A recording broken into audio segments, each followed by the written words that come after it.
More teenagers are using e-cigarettes and vape pens even though they are banned on school grounds. Good evening, everyone. I'm Lindsay Mills. And I'm Lee Goldberg. Now, school staff says it's harder to catch kids using these items. Costa spoke with students, a school resource officer, and a prevention specialist about why vaping and e-cigarette use is increasing so greatly.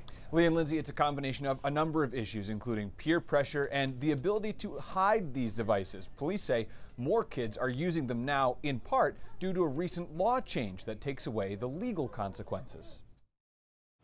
There's no comparison at all. It's obvious that it's just skyrocketed in high school. Jack Brownstein is a freshman at South Portland High School and a member of SoPo Unite, a drug-free community set up by a federal grant, one of 18 across Maine. How often do you see kids vaping or using e-cigarettes? Oh, every day. Every day? Every day. Whether on social media or in person, school-aged kids are using the devices that don't smell like tobacco smoke but contain up to 20 times the amount of nicotine as one cigarette. Some of our students are addicted to the nicotine in that. Leanne Dodge is the program director for SoPo Unite.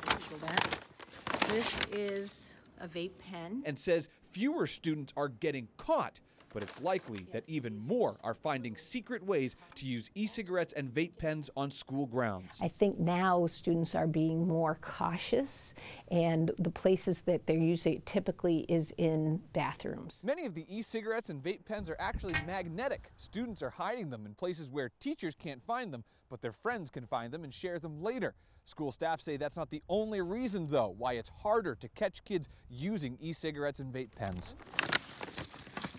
Here is just a lighter. Look how little these are. I'm fearing that we're going to see more addiction and tougher to treat down the road. An addiction to nicotine that Maine and the country has spent years trying to curb, making a comeback. Is there a way to stop it? I think it's just, with the younger generations, just teaching them how it's wrong and what it can do.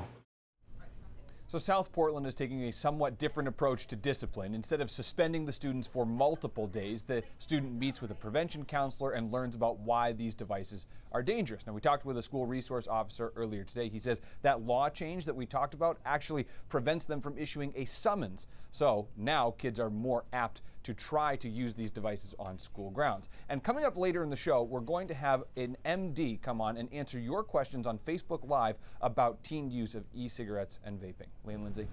All right, Chris, thank you very much.